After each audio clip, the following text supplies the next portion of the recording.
I remember countless times when my father shared life lessons while working on the old radio in his workshop. Those moments were calm, yet full of wisdom, teaching me that life's path can be unexpected and tests your resolve. Years later, even after settling into my own home, that sense of preparedness stayed with me. One crisp November morning, I followed my usual weekend routine, enjoying the sun as I polished my 2008 Bullitt Mustang. While others found peace in golf or naps, I found mine in car washing, where my thoughts wandered freely. I had grown used to viewing each day as a gift, not knowing how drastically things were about to change. The weather forecast hinted at a rare stretch of warm autumn days, giving me a little more time with my Mustang before switching to my winter Jeep. As I organized my car supplies, a car suddenly screeched to a stop in front of my house. It was Judy, my mother-in-law, her face red and tear-streaked. She rushed toward me and grabbed me, crying uncontrollably. "Come inside, Judy," I said softly. I guided her to the kitchen and sat her down. "Would you like some tea?" I asked as she muttered through her tears. After moving her car and calling my wife Penny downstairs, I returned with tea and a slice of chocolate cake. Judy and Penny, sitting close, looked more like sisters than mother and daughter. At 25 and 43, they shared the same tall frame and long hair, with only a few signs of age marking Judy. "Thank you, Donnie," Judy said, her voice breaking. "Pen, you're lucky to have him. You'll never know what it's like to find out your husband is cheating." I was stunned. Ed, Penny's dad, was unfaithful. Judy, still beautiful and kind, deserved better. Penny tried to explain, saying men are biologically wired to spread their genes, a theory she had learned in college. "Society excuses men for it, but condemns women," she added. "It's not about other men," Judy said, her voice trembling. "It's about your father, who promised to be loyal." The doorbell rang, cutting the tension. I opened the door to find Ed, looking defeated. "Is Judy here?" he asked quietly. I nodded and stepped outside, letting him in. Taking up the hose, I resumed washing my car, trying to clear my mind, when laughter broke out behind me. As I turned around, Penny wrapped her arms around me, resting her head on my shoulder. "Donnie, do you love me?" she asked. "Of course, Penny. You know that," I said. "I'm dealing with a family crisis, and I need your help," she continued. "Can you cook the steaks and help calm my mom down? They might actually get divorced this time." "Has this happened before?" I asked. "Yeah, several times," Penny said. "They love each other but can't stop this cycle. Dad seems serious about changing now. He even suggested getting help, which he's always resisted. But it seems my mom is reaching her limit." "Maybe she should have reached it sooner," I said. "What do you mean?" Penny looked surprised. "They're adults, Penny.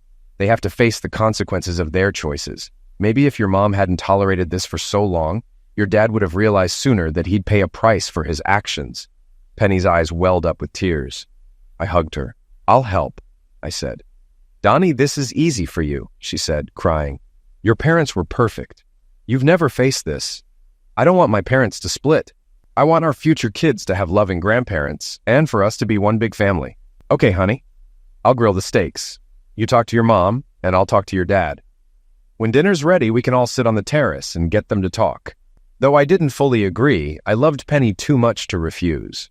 I understood her wish to keep her family together. Most of us do. We hold our parents to a standard, even looking past their flaws just to keep peace. I spent the day with my father-in-law, discussing my Mustang and pretending to listen as he bragged about an 80s Bullitt Mustang, which I knew didn't exist. He shifted topics to sports and grilling, acting like the authority on being a man. I played along, even though I'd rather be washing my car. "So, what's going on with you and Judy?" I finally asked. He looked stunned, almost breaking down. "I never meant to hurt her," he said. "She wasn't supposed to find out." I couldn't believe him. If he didn't want to hurt her, why betray her? I stayed calm, though I was furious inside, imagining him hurting Penny in the same way. I thought Judy deserved better, someone like my dad or Uncle Steve, who would have cherished her. But I smiled at him, holding back my true thoughts. About an hour later, Judy and Penny joined us on the terrace. We ate, and the dinner was enjoyable. Ed had mastered the look of a sad puppy. He was spewing more nonsense than a herd of cows. "Part of my problem is that in recent years I've drifted away from the church," he said. "I need a dose of a good book to get me back on track." I glanced at him from the other end of the table, half expecting him to be struck by lightning. When that didn't happen, I shouted, "Sorry!" and bolted inside, heading down to the basement. I shut every door behind me and buried my face in a pillow on the couch.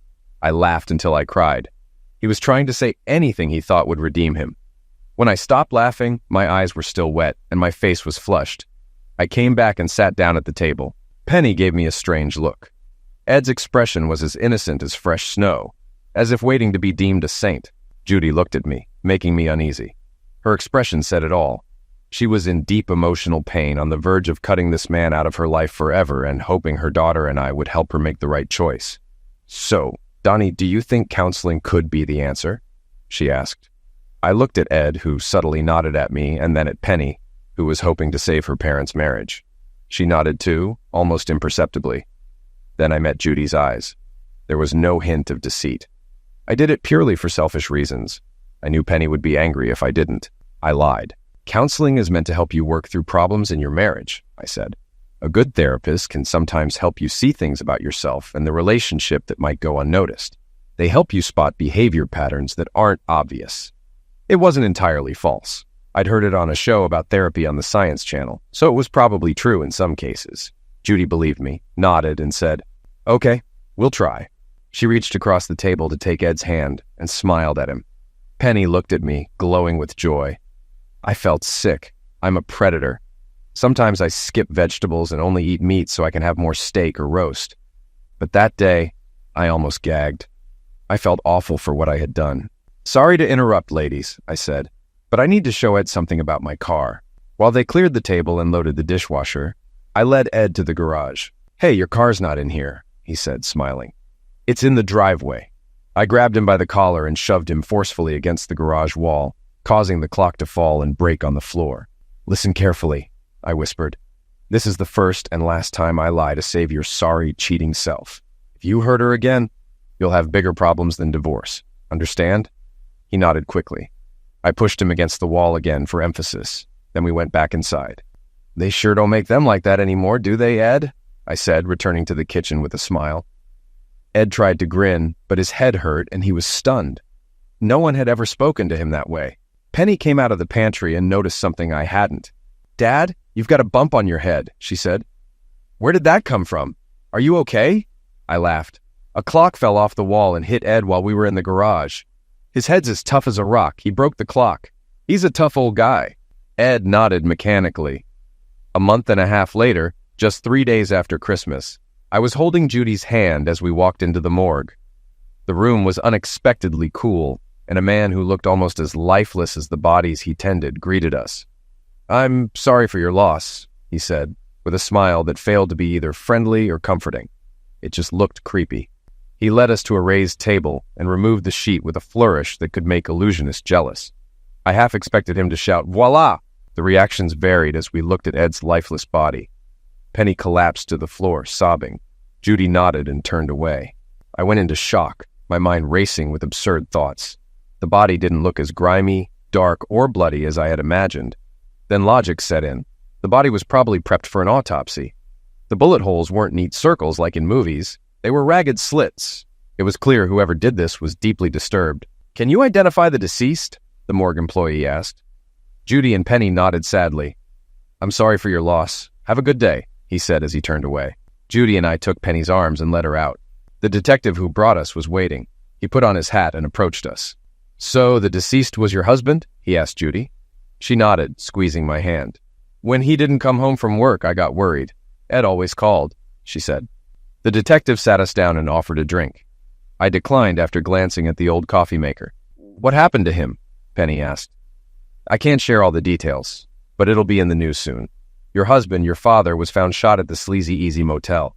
A woman there with him said her husband burst in, found them together, and shot your father 8 times before using the last bullet on himself." As we left the detective's office, Judy's composed exterior crumbled, and she cried on my shoulder. I took them home and did my best to comfort them. Friends and neighbors came by to express their condolences. Tanya, my neighbor, brought over a tray of treats. She hugged me and asked how I was doing. Tanya was striking, with short blonde hair and a fit yet curvy figure. She was the type who could chat or play sports and then dress up and look stunning. "How are you holding up?" she asked. I shrugged. "It's okay, we're friends," she said. "I saw him here often, chatting with you while you worked on your Mustang. If my husband spent as much time on me as you do on that car, I'd be thrilled." "Tanya," I said quietly, "I couldn't stand him. He was a chronic cheater and it was just who he was." She chuckled. And Judy is so kind, I added. Once she's over this, she'll be better off. You're wrong, she said. Women, especially of her generation, don't move on. He was her first everything. She loved him no matter what. Without him, she'll be lost. Tanya was partly wrong. Judy's resentment of Ed deepened. At first, she refused to attend his funeral. I convinced her to go for Penny's sake.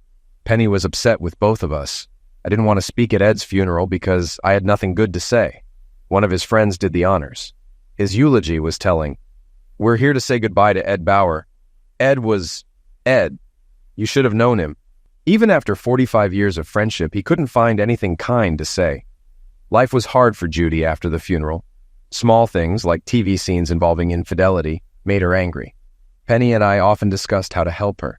Penny seemed to move on more easily, as Ed wasn't a daily part of her life. 3 months later, we hosted a gathering with friends and invited every eligible man we could think of for Judy. At 43, she looked youthful, more like Penny's sister. The issue wasn't finding men they were interested. It was Judy. She was kind and sweet, but didn't know how to flirt or socialize. When she started dating at 18, Ed, already twice divorced at 25, charmed her and married her. He was the only man she'd ever known. Judy didn't know how to navigate the social scene. We didn't expect success right away and thought we'd need more gatherings before seeing any progress. The issue began after the party. While cleaning up, I spotted Penny's phone on the counter. It buzzed with a new message. Meet me tomorrow at the same place at 12. Shocked, I scrolled through the previous messages and found out Penny had been making plans with another man. My mind reeled. How was this happening? We had a very active relationship. So when did she find time for someone else? Holding that phone, I felt sick and foolish. Penny had defended her father's cheating, saying it was just his nature. Maybe she was similar, taking after him. I was expected to act like Judy, accepting and forgiving. Judy loved Ed despite everything and forgave him repeatedly. Maybe her deepest anger came from not being able to forgive him one last time after he died.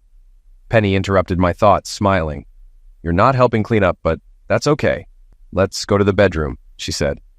I need to work on the breaks, I replied, watching her reaction shift to disappointment and anger. How long will it take? She asked. All night, if I do them all, I said. Can we try tomorrow? She hesitated. Maybe I have other plans tomorrow, she said with a smile. Her words made me angry. I knew something was off, and whatever was happening, it would end now. I wish you'd just come to bed, she said. I need to work on the breaks after hosting your mom's party all day, I responded. If you love me, you'll wait, she said. If you love me, you'll let me finish, I shot back. What's wrong, Donnie? She asked. Usually you're always interested, and today, after helping my mom, you're not.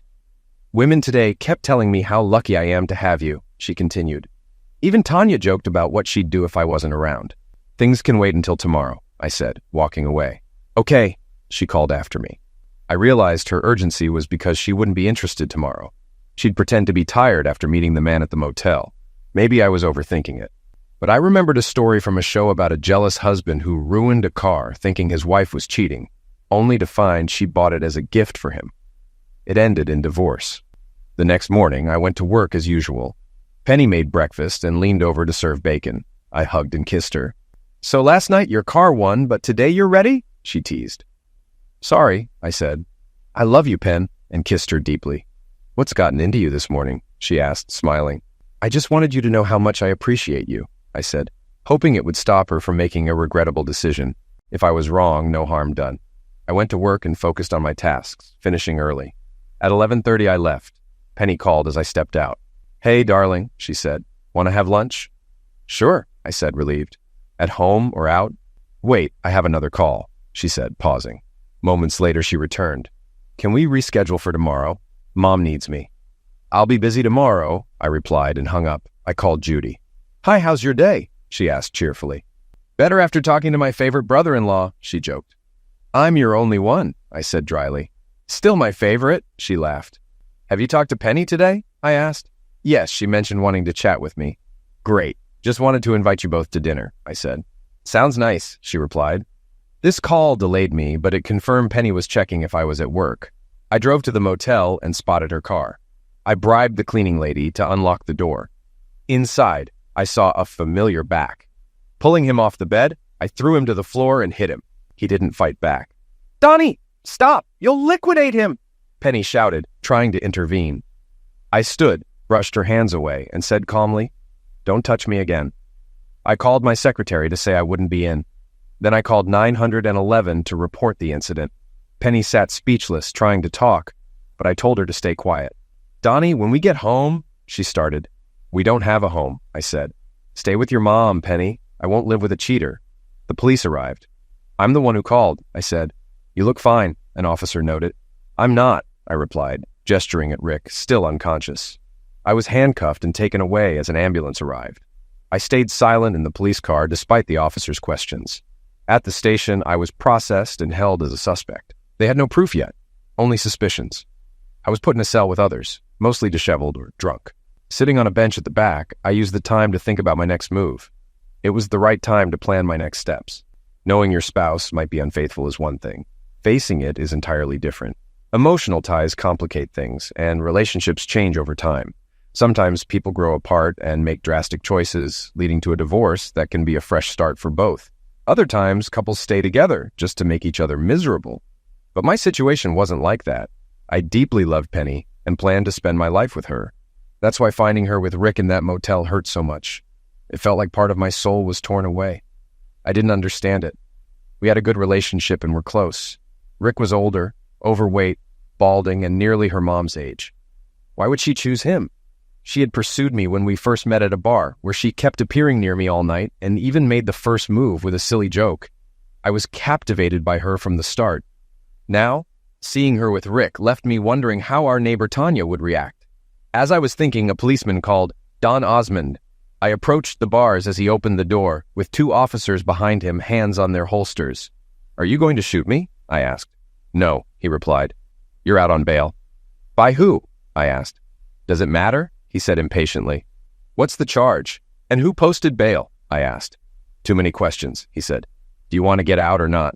"Officer," I said, "I know you deal with a lot of people and can get jaded, but this is new for me.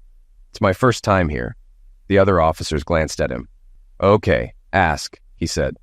"It's 2 p.m., and I've been here for almost 2 hours. I caught my wife with my neighbor today, lost my temper, and just don't want to see them again.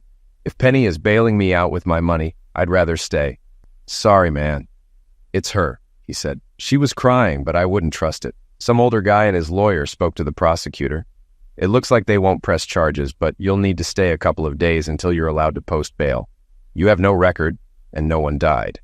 They left, giving me sympathetic looks. Other inmates stared, probably wondering why I didn't leave. I knew Penny was trying to bail me out of guilt. I told the truth. I wanted nothing to do with her.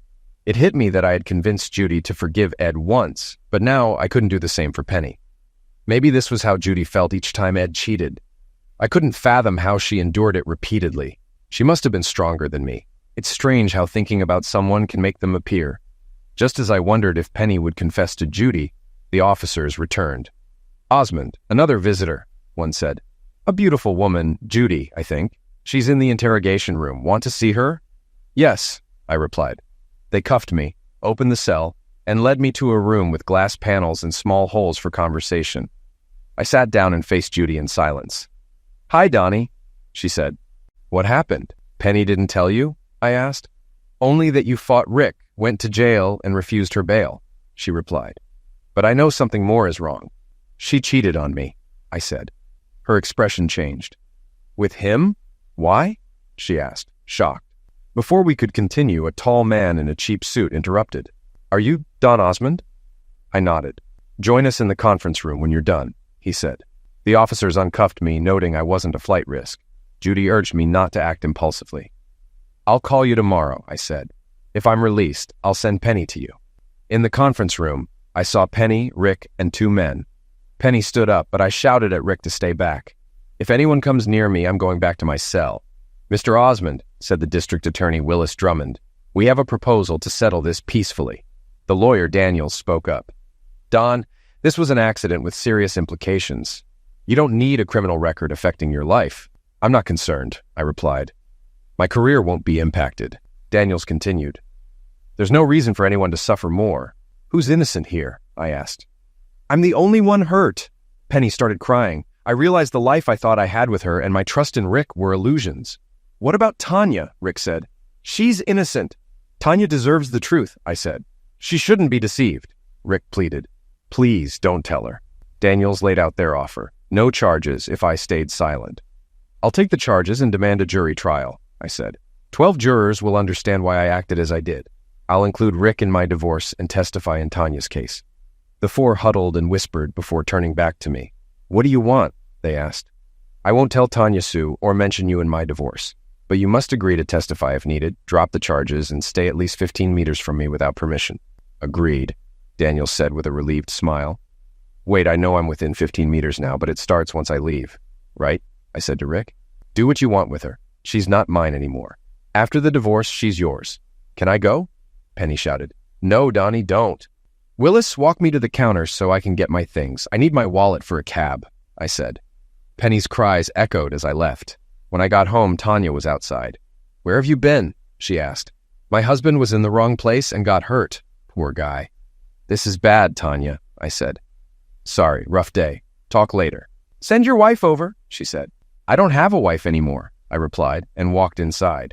The phone rang. It was Penny's, the same phone that exposed her infidelity. I let it ring. It rang again, this time Judy's number. I answered. Judy, can you... Donnie, you need... I hung up. After 30 minutes, Judy called again. I picked up. Donnie, are you there? She asked. Hi, Judy. I had to give Penny some tea and sleeping pills. She's hysterical, blaming everyone.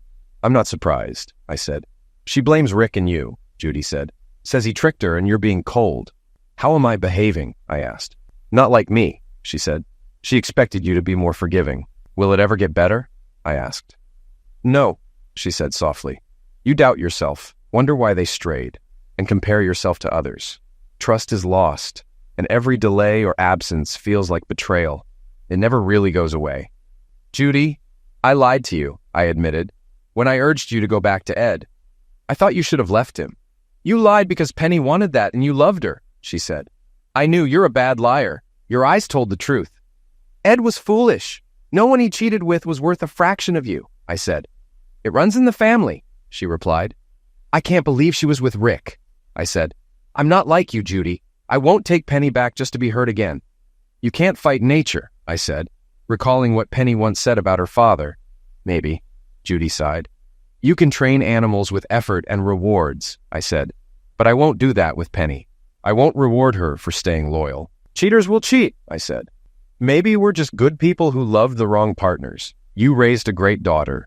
I have nothing, she said. Then let's not waste more time. If we move on, we prove we're strong. If we keep hoping for change, we're fools. You deserve better, Judy, and so do I. Who are you talking to, Mom? Penny asked. Is that Donnie? Did you tell him how sorry I am and that it wasn't my fault? Bye, Judy, I said.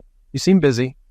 In the following days, Judy and I talked often, and neighbors, including Tanya, brought food and visited. I hired a lawyer and prepared a fair divorce agreement, splitting everything evenly. Though it wasn't ideal for me, I didn't want Penny left with nothing. I had no intention of reconciliation. If needed, I would involve Rick or take drastic steps to protect myself. My lawyer questioned Rick, uncovering details about his 6-month affair with Penny. I suspected it wasn't the first. I arranged to meet Judy and Penny to deliver the divorce papers personally. When I arrived, Judy let me in, and Penny rushed over. I've missed you so much, she said. Penny, I'm here to make this easier, I said. I didn't want a stranger handing you divorce papers. No, Donnie, she cried. I'll stop. It won't happen again. Give me another chance. I'll go to counseling. It won't help, I said. This affair lasted over 6 months, and Rick might not be the first. How could you lie to me and betray Tanya? It was just Zex, Penny said. We're more than that. We're less now, I said. Our vows are broken, and this ring means nothing. Please, she begged. No, Penny, I can't live this way.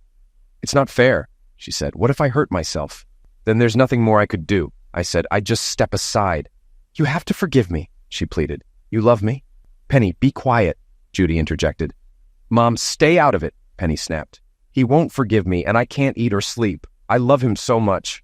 Enough, Judy yelled. You're acting like the world revolves around you. I forgave your father over and over, and maybe that made you think forgiveness is automatic. But Donnie isn't me. You had a good marriage and ruined it. Now live with the consequences. Donnie's hurting too, and I can't believe you did this to someone who loved you so much. Then again, your father did the same to me. I'm glad he's gone, I wish I'd left him sooner. But, Mom, I'm sorry and hurting too, Penny said. I admitted my mistake. You caused this, Judy said. You have to take responsibility. I agree, but I don't think it's bad enough for divorce, Penny said. Isn't that for Donnie to decide? Judy replied. Marriage takes two willing partners. Stop saying that, Penny screamed. She looked at me. Haven't I been a good wife? I kept the house, cooked, gave you everything you wanted. Why can't you see the good I did instead of this one mistake? I'm lost without you, crying all the time. Please forgive me. I promise it won't happen again. I left the room without a word. At the door, I turned back. Penny, get a lawyer. I want this over soon. I need to move on, I said. When I got home, Tanya was outside. Hey, Donnie, wait, she called, running over. She wore worn jean shorts and a sweat-soaked t-shirt from an obscure band, clearly from gardening. I need to tell you something, she said. Tanya's curvy figure was suddenly noticeable to me, now that Penny was out of the picture. Why are you looking at me like that? She asked. Sorry, I said. Donnie, just know Rick and I are here if you need anything. I think it'd help him too. He hasn't recovered from being beaten and losing his money. Helping someone else could boost his confidence, she said. I glanced at her chest, and she noticed, crossing her arms with a smile. You'll be okay, but remember, I'm married, and you're not that type, she said. I forced a smile.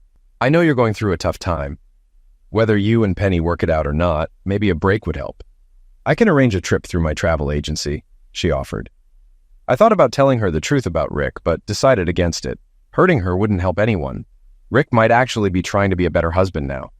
It's a singles cruise, 10 days of sun and fun. It might be good for you, she continued. I'll think about it, Tanya, but I need to wait for the divorce, I said. See? You're kind. I hope Penny realizes what she's lost. Let me know about the cruise, she said. I focused on finalizing the divorce and rebuilding my life. I requested a transfer and explained why. My boss found an opening at our Phoenix plant, perfect for a fresh start. The warm weather and year-round driving appealed to me. I had to leave everything and everyone I knew, but that's how new beginnings work. I told Judy about my move, and she was sad but understanding. She, still mourning Ed's death, was also thinking of moving to live with her sister and mother in New York. I asked her not to tell Penny about my plans. I won't have to, Judy said. Penny's obsessed. She spends her time watching you, terrified you'll move on, especially with Tanya. She cried for hours after seeing you talk to her. She laughed at the thought. It's not impossible, I said. It really is, she replied. You love her, Donnie. I saw you struggling with it the other day. I'm glad you couldn't forgive her. She's my daughter, and I love her, but I love you too. We both know who she is. At least when this is over, you'll have a friend in Arizona when New York gets too cold, I said. And you'll have a place in the Rotten Apple for a bit of non-New England culture, Judy laughed. Promise me we'll stay in touch. I have no choice, I said. I've only truly loved two people, and one doesn't love me back. So that leaves you. Judy's tip about Penny tailing me was helpful. I started noticing her whenever I went out. One night I went to the movies and spotted her following me. I decided to play along, pretending to wait for someone and buying a ticket through my app. I called Judy to tell Penny that my date was inside the theater. Penny approached, fuming. I dashed into the theater, picked up my ticket, and entered as Penny was stopped by security. She couldn't find out which of the 15 movies I was seeing. 2 hours later, I exited, waving as if I were saying goodbye to someone. Stop it, Donnie, Penny said. I know you were alone. I followed you. Get used to it, I said. I won't be alone forever. One day I'll meet someone and start over. You already have, Penny said. She's just like me. You need to get past my one mistake. I laughed and drove away, realizing Judy was right. I trusted her not to reveal my plans, but I still needed a way to leave without Penny finding out.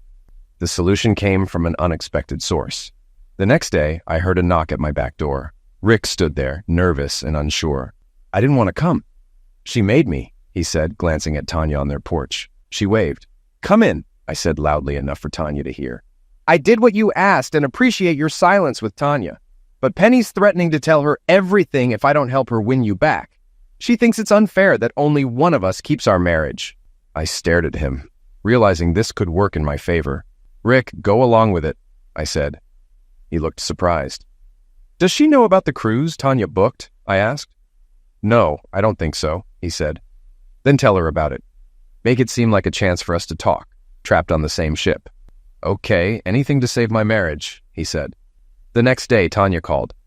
"Donnie, Penny found out about the cruise. Should I book her on a different one or put her in your cabin?" she asked. "It's a singles cruise, but I could pair you up." "Do you get a commission for these bookings?" I asked. "Yes, but I don't push that on friends," she said. "Tanya, let her pay for it all. You're doing me a huge favor." "Are you two getting back together?" she asked.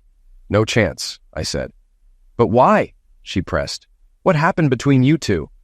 "She cheated on me, Tanya," I said quietly. "I caught them. There's no mistake. I saw it myself. There's no chance for us anymore. I just need to move on." In the following days, I prepared for my move, looking for houses online, contacting moving companies, and coordinating with the Phoenix office. I kept in touch with Judy, speaking twice a day. The hardest day came when Judy left for New York. I visited her to say goodbye, and Penny was there, too, distracted by preparing for the cruise and not paying much attention to me. When Penny opened the door, she smiled. "I miss you so much, darling," she said. I ignored her and hugged Judy tightly, longer than usual. Penny commented, "Too bad you don't hug me like that. Maybe it's good Mom's moving to New York. You seem confused about who you love." Judy and I laughed. Then Penny drove Judy to the airport. I promised Judy I'd call her daily. "I wish you'd call me too," Penny said. "This divorce will take forever, and by then you'll forget why you wanted it. I noticed you withdrew a lot of money from our account, but I took some too. Isn't that funny?" I walked away without responding. Penny was acting as if we were going on a honeymoon, oblivious to the reality that we'd be on the same cruise but apart. She didn't even consider that I might meet other women. 3 days later, I was ready for the trip. Tanya had organized the cruise perfectly. Before the ship departed, I called Penny. "Penny, I'm leaving for 10 days. If you need anything about the divorce, contact my lawyer," I said. "Thanks for telling me," she replied, sounding happy. "I hope this trip makes you realize we need each other." "Not likely," I said, chuckling. She laughed too. "Is it so hard to admit you still love me, Donnie?" "I do love you," I said. "I just wish I was enough for you." "You are enough," she said sadly. "I made a mistake, but it wasn't about love. It was just intimacy. Something drew me to Rick, and I don't know why. Maybe therapy will explain it. But you're the only man I love." "Ever heard you can't argue with nature?" I said before hanging up. 6 hours later, the ship was at sea, nearly out of cell range, when my phone rang. I smiled at the screen, watching the ocean pass by outside the window. "Where are you?" Penny yelled. "I searched the whole ship and you're not here. Who said I'd be?" I laughed. "How can we fix things if we're not together?" she said, voice shaking. "You won't let me come home. You avoid me and barely talk. I'm losing my mind. I love you, Donnie." "Okay, Penny," I said. "After the cruise, we can talk, but we won't share a bed."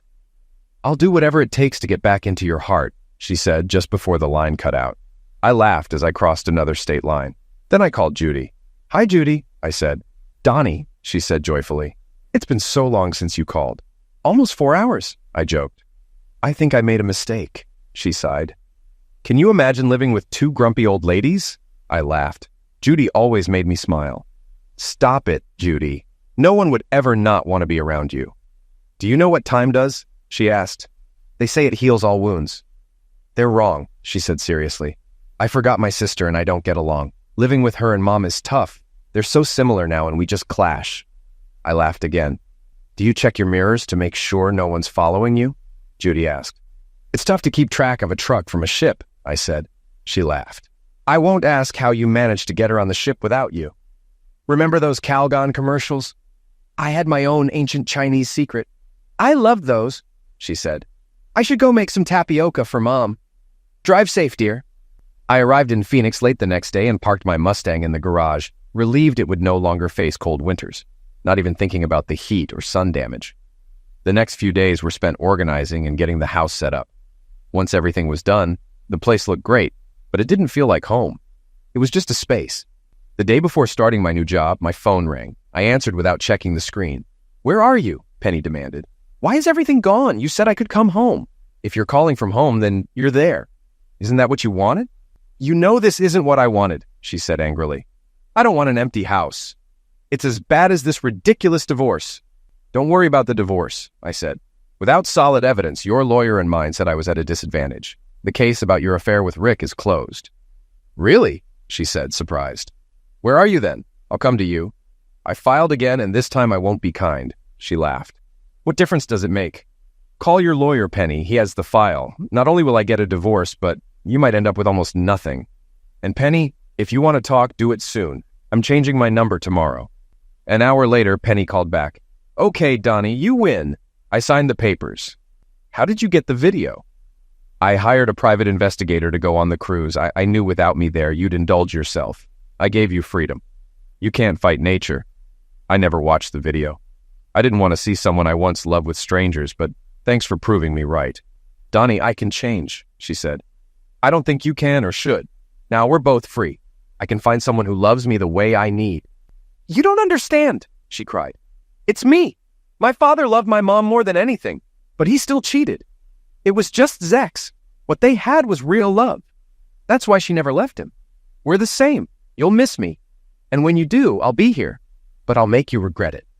You'll have to beg before I take you back." 3 weeks later, I made my usual call to Judy and noticed sadness in her voice. "Judy, what's wrong?" I asked. "I'm fine, just feeling a bit off," she said. "Don't lie to me, I know you," I said. "Tell me what's going on."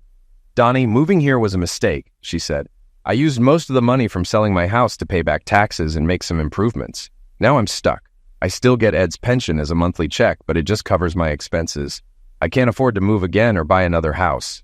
I thought living with my family would be great, but I probably just didn't want to be alone. I spent over 20 years living with someone." "It's good you still have family to stay with," I said. "Oh no," she said. "You don't know what Penny's been up to since your divorce?" "No, I don't," I replied. "But I wasn't talking about her. Why not come here and stay with me? I have plenty of space, and I'd love to have you around." "Donnie, are you serious?" she asked. "I can't live with you. You're my daughter's ex-husband." "Not a husband anymore," I said. "Why don't you come visit? If you don't like it, you can always go back to New York." There was a pause. "Okay," she said. "Maybe a week away would be nice. I need to make sure you're okay. I visited Penny and your old house. It's so different now." Judy came to stay for a week and enjoyed it so much she didn't want to leave. We spent time exploring the area, something I'd never done before. We also went shopping, and she made me buy things for the house. By the end of the week, my place finally felt like home. The thought of her leaving made me sad. She didn't mention it, so I assumed I'd be taking her to the airport the next day. The next morning, she made breakfast. "Why so glum?" she asked. "Our week is over," I said. "Will you be back to visit soon?" "No," she said, smiling. "Actually, Donnie, I don't think you really want me to come back." "Judy, you're my best friend. Of course I do. Would you come back to visit?" I asked. "No," she said, smiling wider. "Because if I visit, that means I left, and I don't want that." I smiled and hugged her tightly.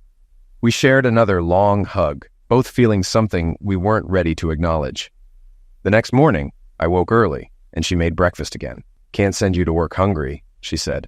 "Besides, I need the car for grocery shopping." "Are you sure you don't want to drive the truck?" I asked. She pouted and held out her hand. The alarms didn't go off in my head. Although I never let Penny drive my Mustang, giving Judy the keys felt right. I placed them in her hand and was rewarded with a smile that brightened my day. After breakfast, we got in the car, and I drove to my office. I expected her to leave, but she came inside with me. She toured my office and met my secretary. Smiling, she guided me to my office. "Why aren't you with any of them?" she asked. "She's not my type," I said. She laughed and said she'd pick me up after work. That evening, we grilled steaks on the porch and watched the sunset. I noticed she had done more than just shop. She'd added decorations, a painting here, a trinket there, making the house feel more like home. I asked her about it and she smiled. "I was on my feet all day, but it was worth it if you like it." "I love it. It's beautiful," I said. "Wait until you see the new sheets tonight," she teased. I took off her shoes and started massaging her feet, beginning gently.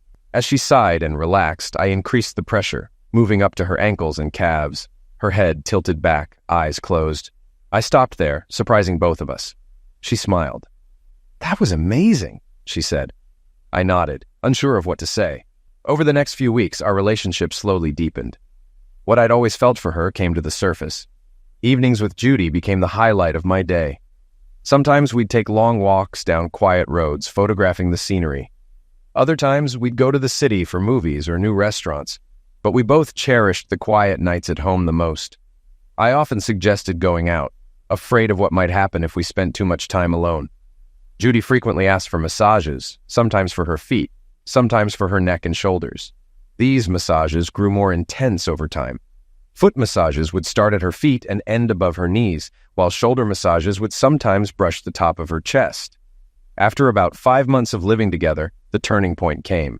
It was Judy's birthday, and I wanted to make it special. I bought her a diamond necklace and reserved a table at one of the city's most upscale restaurants. Dinner was wonderful, and a violinist played a playful jazz rendition of Happy Birthday.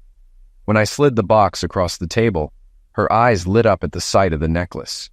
She gasped and asked me to put it on her. When the small diamonds on the pendant sparkled between her collarbones, something shifted between us.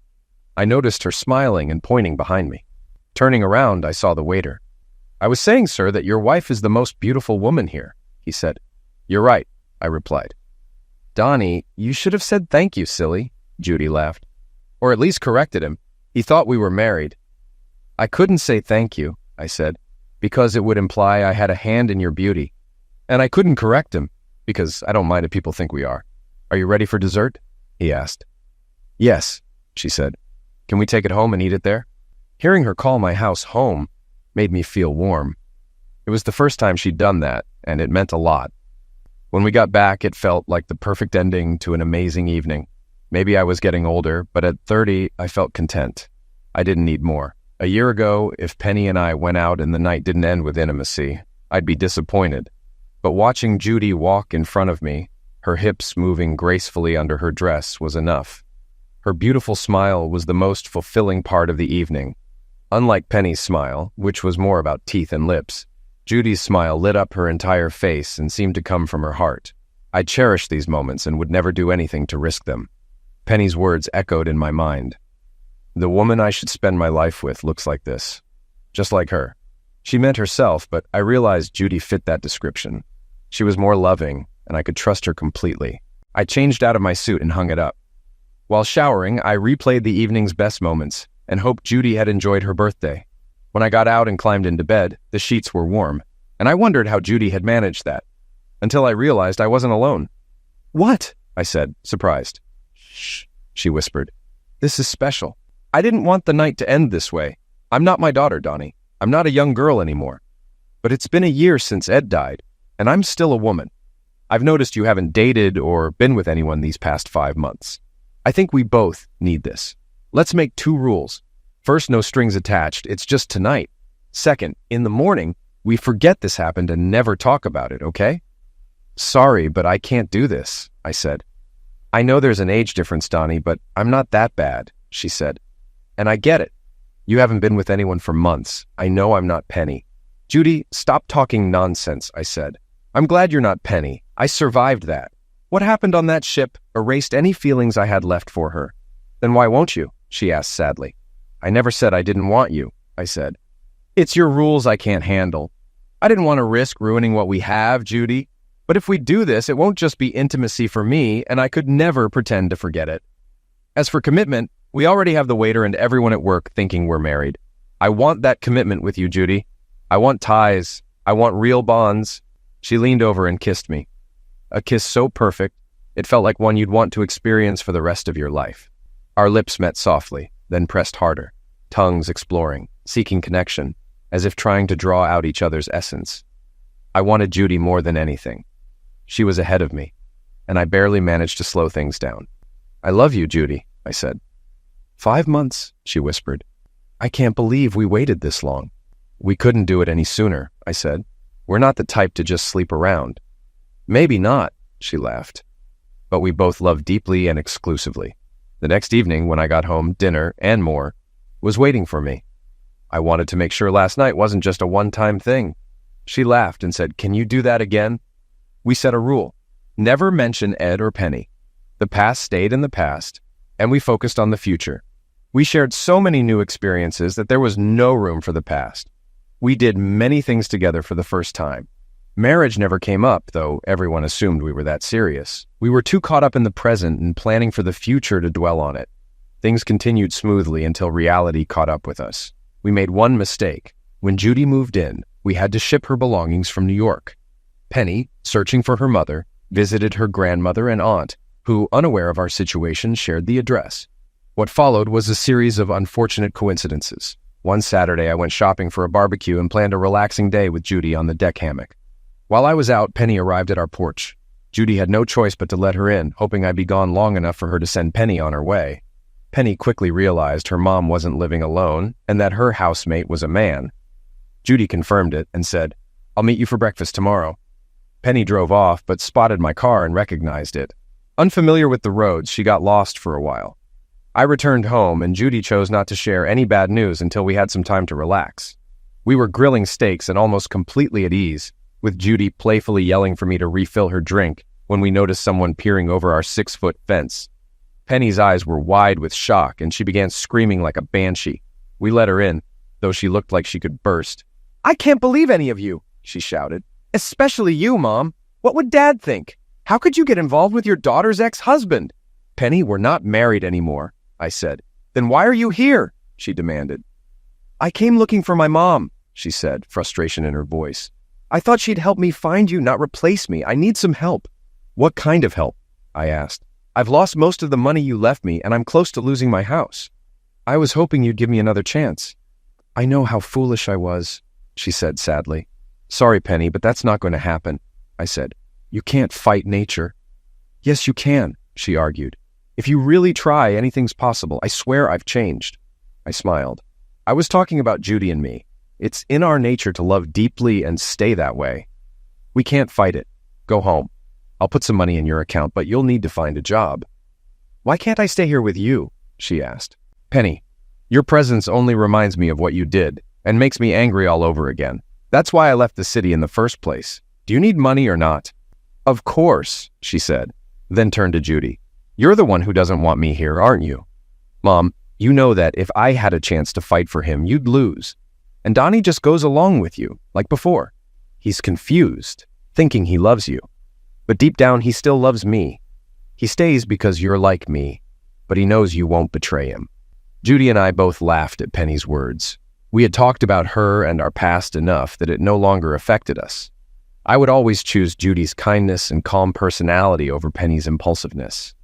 Judy appreciated that she was the only woman who had my attention, and my deep affection for her was a powerful attraction for both of us, making our relationship vibrant and full of energy. Penny left the next morning, still angry that we didn't let her stay. It would have been too uncomfortable. Judy and I were content with our life as it was. In some ways, we felt partially responsible for what happened to Penny, but we truly just wanted to move on with our lives. Later, we discovered that Penny had been involved with multiple men in the neighborhood, including some friends. This became the subject of local gossip. One morning, Tanya noticed men leaving Penny's house and confronted them. She said, "You should be ashamed for embarrassing your wives with the neighbor's affair." One of them retorted, "Mind your own business and watch your own husband." They revealed that Rick had been the first in the neighborhood to be with Penny, which was why I divorced her and left. Tanya confronted Rick, and 2 days later, he confessed. When Penny came home and dropped her bags inside, she had an odd feeling. She thought about calling someone to lift her spirits, but as she reached for the phone, she saw Tanya sitting in the dark.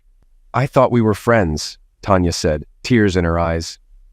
"We are," Penny said, shocked. "You had everything, a good home, a great life, a husband who adored you. Why wasn't that enough?" Tanya asked.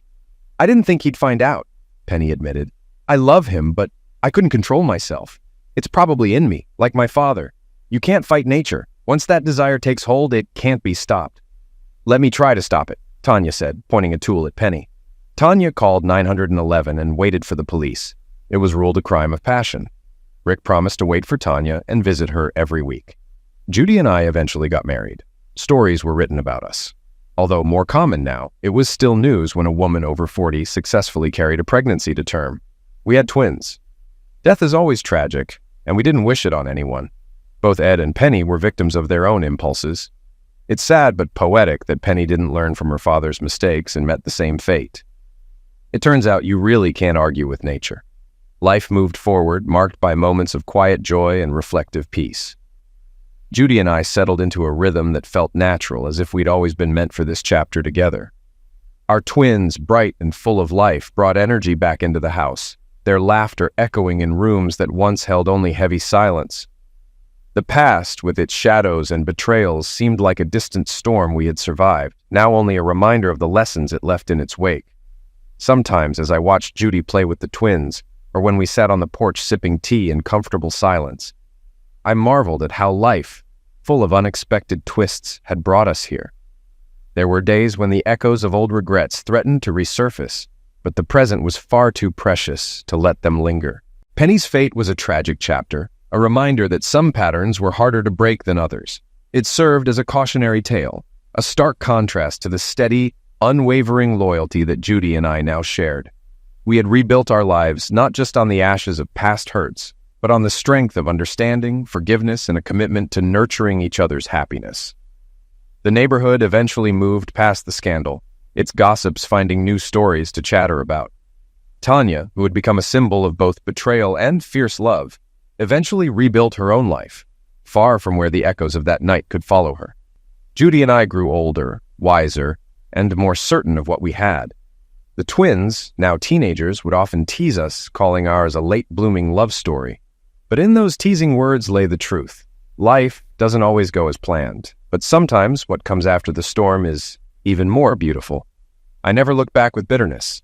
Instead, I learned to appreciate the resilience it took for us to find each other amid the ruins.